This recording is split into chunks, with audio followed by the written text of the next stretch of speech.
তো আমরা দ্বিতীয় দিন চলে এসেছি সেখানে, যেদিকে কটাজে ফিটিংসের কাজ হবে এখানে। ফার্স্টের দিন এসে তার ট্রেনে রেখেছিলাম।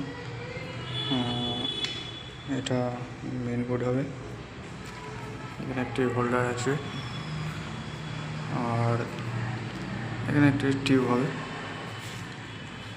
তেমন কিছু বেশি পয়েন্ট নেই। আর এখানে এসি স্টার্টার আছে, ট্রে সুইচ আছে, fan, light, AC main board হবে। তো দেখুন এই যে পেরেকগুলো এখানে মেরেছে, এইভাবে মারলে পরে খুব সমস্যা হয় বাট করতে। তো লাইট বাটিতে সবগুলোতে এইভাবে মারা ছিল, 4 ইঞ্চি পেরেক দুটো করে মারা ছিল। খুব সমস্যা হয় পরে বার করতে, এইভাবে মারা উচিত নয়।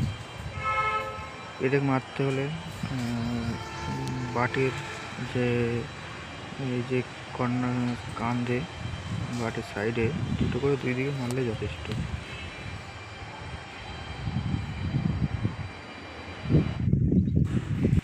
তো আমাদের লাইন চেক করা হয়ে গেছে। এইবার আমরা আস্তে আস্তে বোর্ডগুলো প্রায় কমপ্লিট হয়ে গেছে, ডিপি সেট করলে আমাদের হয়ে যাবে। তো এই মুহূর্তে আমাদের কাজ কমপ্লিট হলো। অনেকটা রাত হয়ে গেল, প্রায় 9টা বাজে। এখন বাড়ি যেতে হবে।